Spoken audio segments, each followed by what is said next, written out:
Assalamualaikum warahmatullahi wabarakatuh. Perkenalkan, nama saya Zufia Vera Putri. Di sini saya akan menampilkan hasil proposal penelitian saya yang berjudul Peningkatan Kedisiplinan ASN melalui Peran Kepemimpinan dan Pengawasan Terhadap Disiplin Kerja di Kota Padang. Adanya judul proposal saya ini yang melatar belakang yang pertama yaitu perkembangan ilmu dan teknologi. Semakin berkembangnya zaman, maka semakin pesat juga perkembangan iptek. Untuk itu dibutuhkanlah sumber daya manusia yang berkualitas. Selanjutnya, disiplin kerja. Disiplin kerja yang baik akan mempercepat tercapainya tujuan organisasi dan begitu juga sebaliknya. Selanjutnya itu adanya stres kerja. Stres kerja ini nantinya akan mempengaruhi hasil kerja. Selanjutnya itu ada faktor pengaruh rendahnya kinerja karyawan. Dapat dilihat dari tingkat pengetahuan pegawai dalam menangani masalah, kemampuan kerja yang dimiliki karyawan yang masih rendah. Selanjutnya itu mengenai rumusan masalah. Apakah kinerja karyawan berpengaruh terhadap peningkatan kedisiplinan ASN melalui peran kepemimpinan di Kota Padang? Apakah budaya organisasi berpengaruh terhadap peningkatan kedisiplinan ASN melalui peran kepemimpinan dan pengawasan terhadap disiplin kerja ASN di Kota Padang? Bagaimana cara peningkatan kedisiplinan ASN melalui peran kepemimpinan dan pengawasan terhadap disiplin kerja ASN di Kota Padang? Adapun tujuan penelitian ini yaitu untuk mengetahui pengaruh peningkatan kedisiplinan melalui peran kepemimpinan dan pengawasan terhadap disiplin kerja ASN di Kota Padang. Untuk mengetahui pengaruh budaya organisasi dalam peningkatan kedisiplinan ASN melalui peran kepemimpinan dan pengawasan terhadap disiplin kerja di Kota Padang. Untuk mendeskripsikan cara peningkatan kedisiplinan ASN melalui peran kepemimpinan dan pengawasan terhadap disiplin kerja ASN di Kota Padang. Selanjutnya itu manfaat penelitian ini ada dua, manfaat teoritis dapat memberikan sumbangan terhadap kajian teoritis ilmiah dan manfaat praktis yang bermanfaat sebagai masukan dan sumbangan pemikiran khususnya bagi kepala pimpinan. Selanjutnya yaitu tinjauan pustaka. Manajemen sumber daya manusia merupakan kegiatan yang produktif berkaitan dengan perencanaan pengembangan untuk mencapai tujuan organisasi. Pemimpin merupakan orang yang memiliki kewenangan untuk mempengaruhi orang lain demi tercapainya tujuan. Disiplin kerja merupakan alat ukur suatu perilaku, perbuatan, dan sikap yang dilakukan oleh seorang atau kelompok untuk meningkatkan kesadaran dalam mentaati aturan. Kinerja karyawan yang dapat diartikan sebagai sebuah hasil kerja yang dilaksanakan oleh karyawan secara kualitas dan kuantitas. Adapun indikator dari pemimpin adalah materi pelatihan, metode pelatihan, instruktur pelatihan, sarana dan prasarana pelatihan. Indikator dari kinerja karyawan yaitu kualitas, kuantitas, efektivitas biaya, kebutuhan untuk supervisi.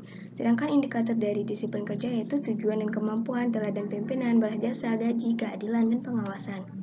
Selanjutnya yaitu kerangka berpikir. Contoh tindakan yang tidak disiplin yaitu memanipulasi data. Tindakan yang tidak disiplin ini perlu diatasi dengan cara melakukan pengawasan oleh pimpinan. Adanya pelaksana pengawasan ini akan merujuk pada disiplin kerja dan nantinya akan tercapai tujuan organisasi. Selanjutnya itu hipotesis, adanya pengaruh kinerja karyawan terhadap peningkatan kinerja ASN melalui peran kepemimpinan dan pengawasan disiplin kerja di Kota Padang. Adanya pengaruh budaya organisasi pada peningkatan terhadap kinerja ASN melalui peran kepemimpinan dan pengawasan terhadap disiplin kerja di Kota Padang. Adanya faktor yang mempengaruhi pada peningkatan terhadap kinerja ASN melalui peran kepemimpinan dan pengawasan terhadap disiplin kerja di Kota Padang. Selanjutnya itu uji validitas. Ini dilakukan dengan cara membandingkan nilai signifikan dari nilai korelasi reliability antara masing-masing skor indikator dengan total skor konstruk. Selanjutnya itu uji reliabilitas, yaitu alat ukur untuk mengukur suatu kuesioner yang merupakan indikator dari variabel. Uji reliabilitas ini dilakukan dengan cara metode Cronbach-Alpha. Selanjutnya itu teknik pengumpulan data. Pertama itu observasi, merupakan proses mengetahui secara langsung yang berkaitan dengan fenomena yang terjadi tanpa adanya pertanyaan atau komunikasi dengan individu yang diteliti.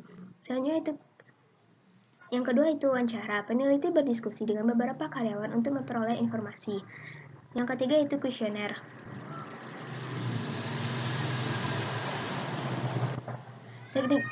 Teknik ini dilakukan dengan cara pengumpulan data dengan menggunakan daftar pernyataan yang diberikan kepada seluruh responden untuk dijawab. Kemudian, dari jawaban setiap pernyataan tersebut ditentukan skornya dengan menggunakan skala Likert. Selanjutnya yaitu teknik pemilihan sampel. Di sini penelitian kualitatif mengambil sampel yang akan dimintai informasi dari berbagai sumber. Dalam menentukan sejumlah informan, peneliti menggunakan teknik bola salju, yaitu peneliti pertama kali mendatangi informan kunci yang dianggap mengetahui tentang pokok permasalahan yang sedang diteliti. dan menguasai data yang diperlukan. Setelah itu, informan kunci menunjuk informan lain yang dianggap mengetahui tentang permasalahan tersebut, sehingga jumlah informan makin lama makin bertambah sampai data yang terkumpul sudah cukup dalam melakukan penelitian ini. Teknik analisis data. Untuk pengolahan dan penulisan data akan menggunakan analisis kuantitatif. Analisis kuantitatif ini adalah metode analisis dengan angka yang dapat dihitung maupun diukur dan dalam prosesnya menggunakan alat bantu statistik.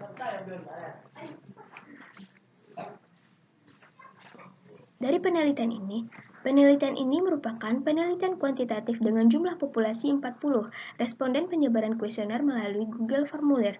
Variabel dalam penelitian ini adalah pelatihan kerja dan disiplin kerja, serta kinerja karyawan, dengan metode analisis berganda menggunakan SPSS.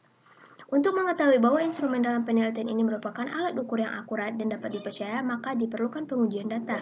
Pengujian data ini dalam bentuk uji validitas dan uji reliabilitas. Sekian hasil presentasi saya. Apabila ada kesalahan, mohon dimaafkan. Assalamualaikum warahmatullahi wabarakatuh.